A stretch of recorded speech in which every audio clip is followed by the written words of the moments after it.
Welcome to another episode of Year One. This is a podcast meant to dive deeper into the successes, the fears, the hacks, the good, the bad, the scary, and everything in between of first year, second year, hopefully third year ownership of your agency. I'm your host, Christian Ganny. I'm the co-founder and managing partner at Outerkind. We're an experiential creative agency based here in Denver, Colorado. It's worth noting that today's show is fully supported and produced by Indie Agency News. That's the global home for independent agencies. And for more information, you can head to indieagency.news for all the latest. So for those of you that have seen these shows before, you know this, but for those of you that are new, welcome. Why are you here? And really, I think there's three things that we try and do with this show. And number one is to educate people in the agency world about the realities of starting something new and taking the leap. The second is to serve a mission of serving agency talent around the globe and provide them with some confidence, some perspective, and some belief in realities about what it takes for new agency creation.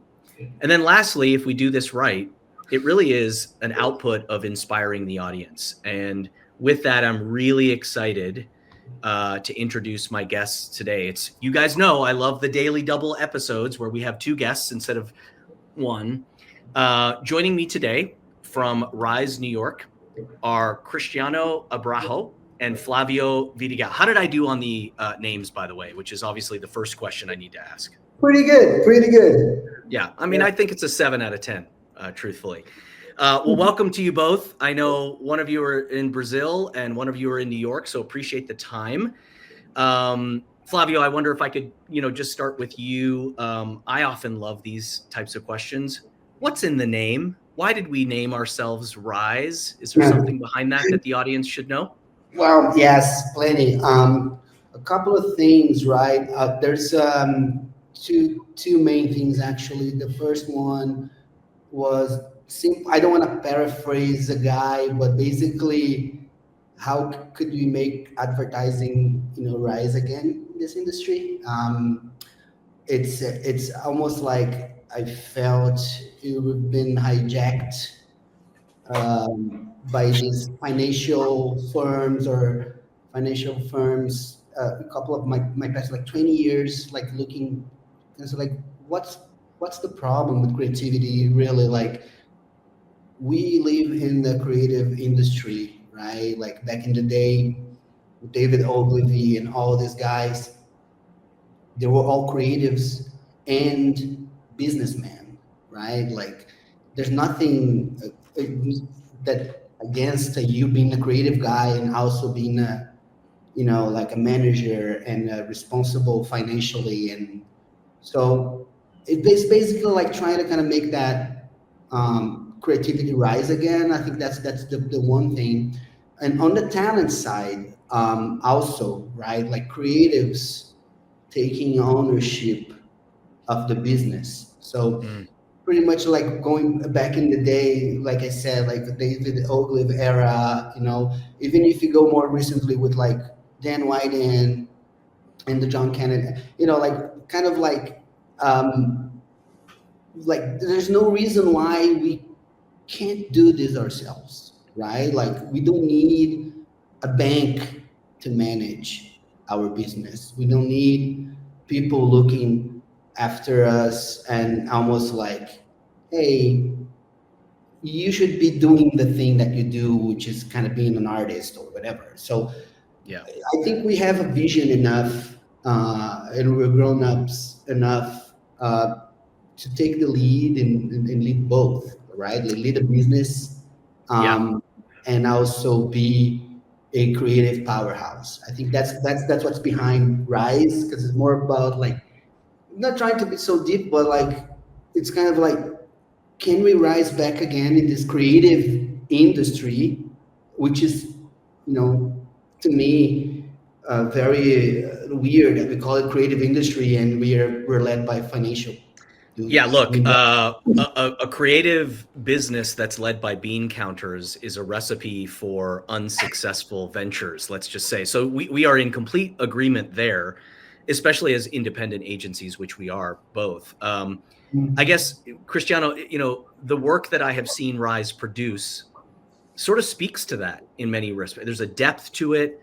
And I think that mission statement, if I could call it that, Flavio, of maybe, making advertising rise again, is it really says a lot about the culture, roots, and foundation of the agency. So from a creative standpoint, does that permeate through to the work, Cristiano, on a regular basis?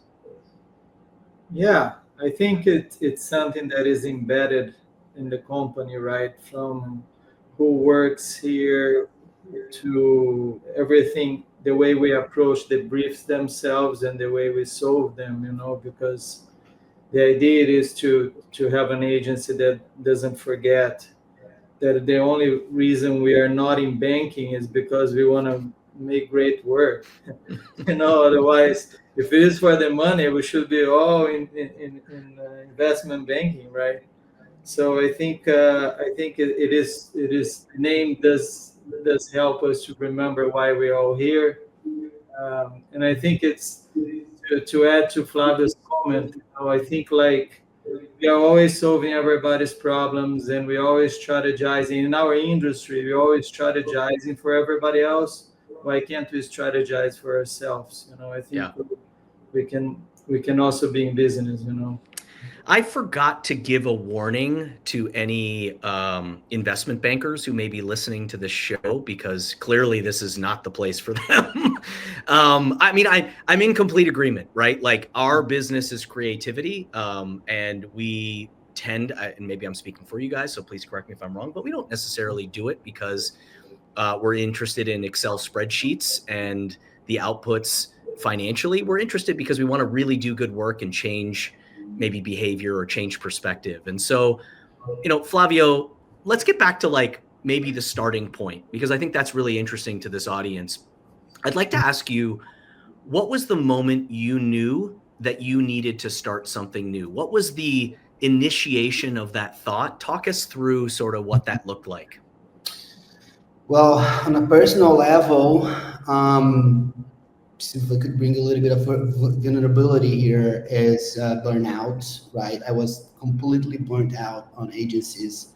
I was on the top of the world in New York on a ECD, global ECD position, in the biggest holdco. And I had this epiphany of saying like, man, I don't want to do this bullshit anymore. I'm having panic attacks and I'm having mental health problems, right? So on a personal level, I decided to kind of quit advertising altogether. But basically, a week later, I said, "Oh shit, I need to make money. Fuck this." So advertising is the only thing that I know how to make some money and how to to navigate my life and provide to my family. So I decided to kind of go freelance, but it kind of didn't work well pretty much because I felt that still I was doing the same bullshit, and just as an independent creative, I was like, okay, so maybe I need to kind of open up my own creative boutique. That's kind of like I called it back then. I didn't want to call it agency because I didn't felt that we were an agency anyways, right? We were just like a bunch of dudes trying to come up with ideas, and kind of like pitching our work together. And that's how I decided to kind of like put some thought into it and say, okay, so maybe I will use all my 30 years or 20 years career to work and look back, do a little soul searching, if you will, and try to carve out everything that I learned that was good from this industry and everything that was bad, and kind of separate both and kind of just at least try to move forward with the good things that I learned and build something from the ground up. That was kind of the I wouldn't call it epiphany. I know like many agency owners they've been through the same process, but that was how's happened to me. How was my process? I mean, that is so eerily similar to a lot of people's backgrounds, including my own. And maybe what I think is the best way to describe it is, I'll get this wrong, but there's a agency mantra or something that was just on the screen here for our audience: feel the fear and do it anyway. Like, that could not have been easy, right? It couldn't have been easy leaving sort of a holdco job that you could have held for many, many years, if not forever. The steady paycheck that was coming in with that, the security of a job, and saying, I'm going to leave all that behind and do that.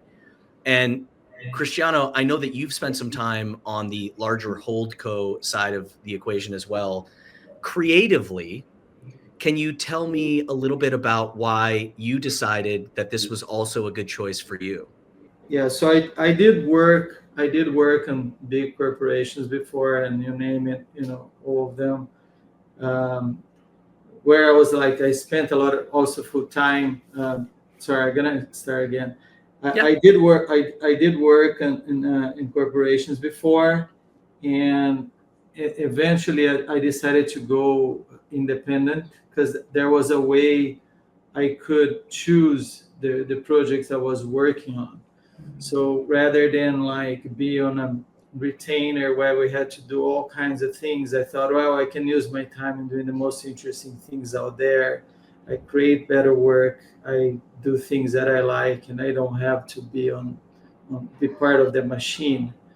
And there is an illusion that when you're independent, you only work part of the time. It's not true, because when you're not working, you're looking for work. So you're running a business too. But I think I was gonna say that Flavio brought me here because I was a witness to his to his experience, because we were actually working together before he founded. We spent some time together when he was in his independent phase, and eventually he decided to found the company, and we were still in contact. I was like, well, at the right time I'll join you. So when I could, I was always contributing with like in different pitches and with different ideas, also like with some concepts for the idea of Rise itself. So I would say I've been on those decks for a long time.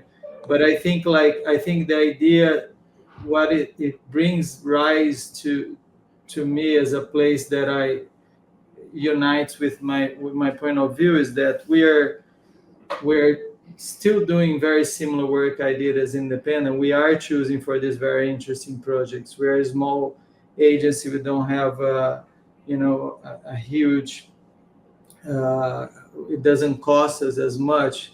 So it's more like, let's do the things that are interesting, and we can live with it. We don't have to have a massive network. We can be a functional team and work on the best stuff that is out there and create great work, and still make a good living. This is really interesting, and I want to stay with this before I go back to Flavio, because I think there's a lot of creatives that, especially when you're in a large holdco, it's very siloed, right? Like, somebody has to create a strategy, and then they hand it to someone else who approves it, that hands it to you as a creative, that then has to go create something, and it becomes maybe somewhat muddled over time. I mean, at least that's been my experience at holdcos that I worked at. I guess when you talk about, Cristiano, maybe the creative freedom and the flexibility to choose the projects you want to work on creatively, that's a benefit, with maybe the drawback being, when you look behind you, there's not a whole host of staff ready to pick up what you need as a support. Can you just talk us through maybe how the process is different, or the making of the sausage is different at an independent agency?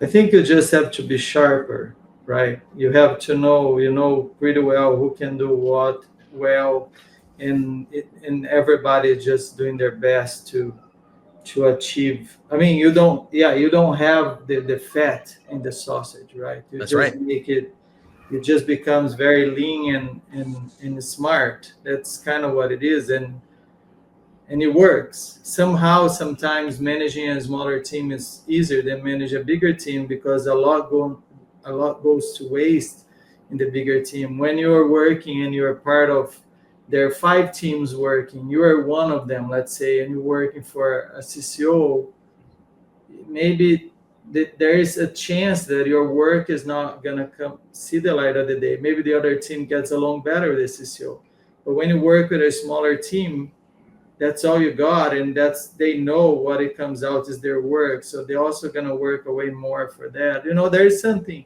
interesting that is a very different dynamic overall.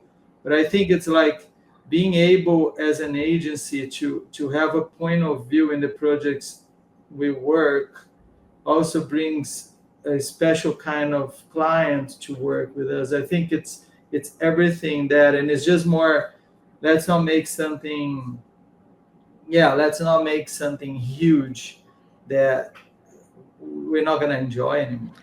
And that is so critically important to the audience, because I think as we do many of these shows, which we have, the personal ownership and creative freedom, or maybe self-selection criteria that independent agencies go through, and then as you put that work out into the universe, more of that kind of deeply emotive work comes back to you.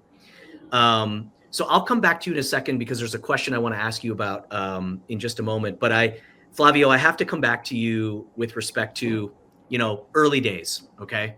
You've just left Mhm. your very high paying job in New York, top of the world, global ECD, and you've started your agency many months later. You've started Rise. And Right. I'd love to know, what were the things that, is there anything that stood out that you expected was going to happen, and maybe a few things that were unexpected? Any of those things that occurred that people need to know as they sort of sit on the sidelines and think about this?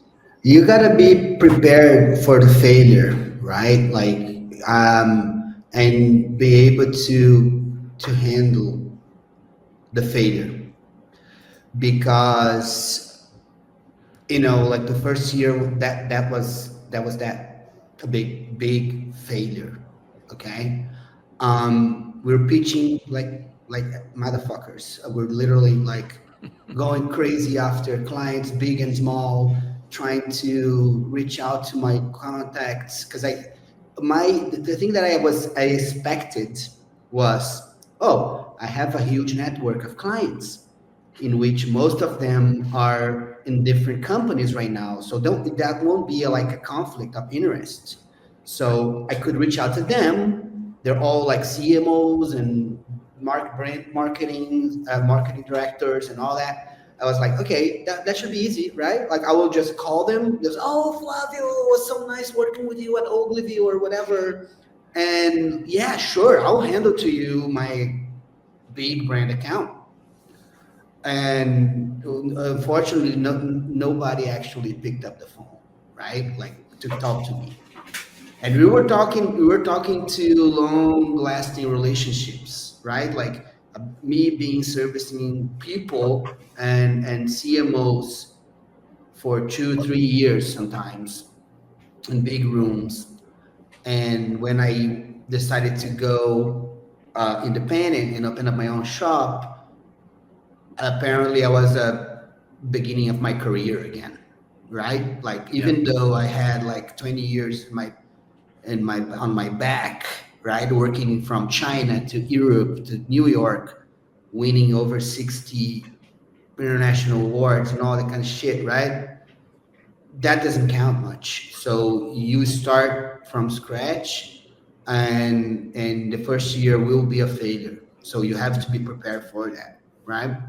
Yeah. Unless you were like a big name like Anselmo Ramos, or I don't know, like the mischief guy, or I mean, we're not that those people, right? We're like senior creatives who've been in the industry for long, also award winning, but we don't have a name in the media as much. So it's if it's hard for these people, the famous guys, and imagine for us. So the first year was a big failure, and I didn't expect. Um, so I what I expected and didn't happen. Now I'm gonna tell you what I didn't expect and it actually happened. Sure. It was basically towards the end of that first year. I was almost saying like I'm gonna go back freelancing. I'm tired of this. I need income. I was in borderline desperation financially. Um, and there was one last shot, right? and it was a Brazilian company actually moving to New York. And they said like, well, we've been trying to reach out to New York agencies to pick up our business, and nobody would get it. Nobody would take us as a client. I hope you guys could like meet with us, and since you guys are Brazilians, it's been a little bit of language barrier. You know, people at agencies are talking down to us, and it's like, how much you guys make per year, just so I know. I was like, well, we make $100 million per year. I was like, okay, data driven financial company, not as sexy, but I was like, that could be a nice start, right? And $100 million a year is not, it's not that bad. I think agencies are looking at you guys, the wrong way. So we pitched, and firstly it was for the US business, and then after the pitch everyone was like clapping. It was like that moment, right? Like we feel like, I won the pitch, awesome, we won this, we got this, we have an agency. And then the next day the guy called me saying, hey, we talked to the board, whatever, like they were backed by Goldman Sachs, the world. Yeah. And we're like, okay. So they asked us if you could come and give the pitch directly to them. I was like, I'm going to a boardroom and talk to all these finance guys to talk about marketing. I don't understand why. Oh, they thought that what your pitch was interesting, so they wanna hear straight from you. So I was basically in this room pitching, and we did it all. We didn't have like a marketing, properly. So we did all the marketing planning, the road mapping, creative, the tempos, everything like a huge agency would do. We did it like with 3 people. So we did it, and then I presented, and the guy said like, I don't think you guys should be our New York, our US agency. Straight out in my face. I was like, man, I just did all this good work and impressed everybody, and now? Good. And then later down the line, he said, you should be global. And then the room exploded. So the room exploded. We pick up the business from Brazil to New York to Spain to London. So our first global account out of like nowhere. You were 3-guy agencies back then. We were like 5 years in now. So the first year, the end was like November. I remember going down the Fifth Avenue, with my partner saying like, this is our last shot, bro. Like if we don't get this, we're done. Okay, we're done. Good pitch deck, good everything. We're looking sharp. And we won the business. So the next following years were very interesting for us. We got a couple of those, and we found that sweet spot, that like scale ups, man. Yeah. Not startups, not enterprise, scale ups. And then honestly, we started to work with. That is such an awesome story, because I think that win, just based on the way you told it, means more to you. Like you'll never forget that moment when everyone in the boardroom is like, we actually don't think you should be just our US agency.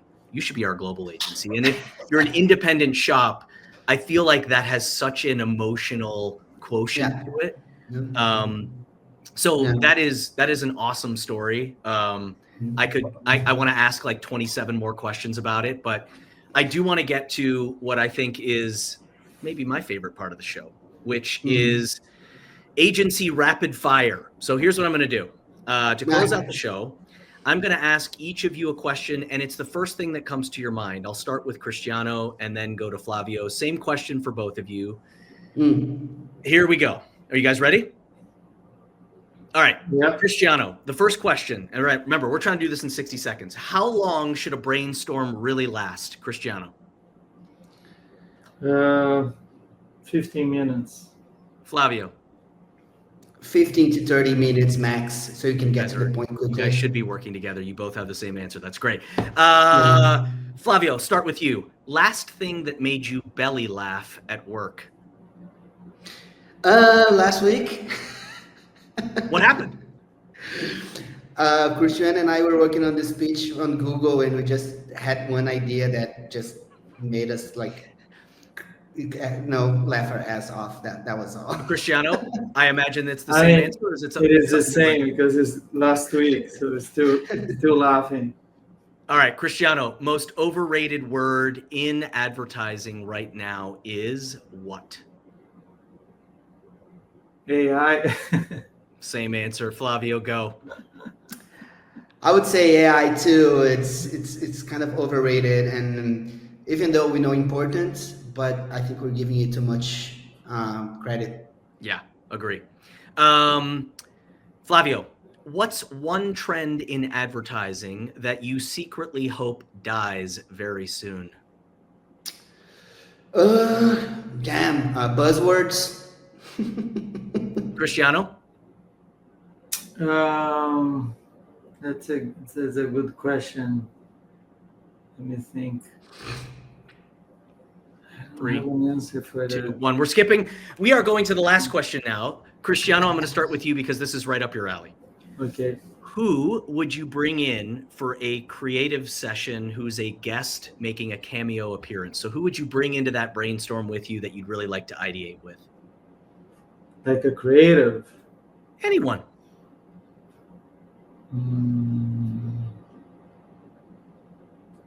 Damn, that's a hard question. Well, I'm going to come back to you. Flavio, do you have an answer? I do. Dan White and John Hegarty. Okay. Cristiano? Can it be okay? I'll bring Jim Rizzo and Good answer. and Lee Clown. I like the Lee They're Clown. friends. They're friends. Thank you, guys. This was the perspective that you've given, like the honesty, Flavio, about the origins of the business, and Cristiano, your perspective on sort of how Rise permeates creatively through your organization is awesome. It was a pleasure doing the research ahead of this show, looking at some of your work, which I think speaks to the truth of feeling the fear, but just powering through it. And I just wanted to say thank you for joining us on today's Year One podcast. It's been a pleasure meeting you both. Thank you, Christian. Thank Great. you. Thank you very much. Cheers. Thank you, Christian. This was great.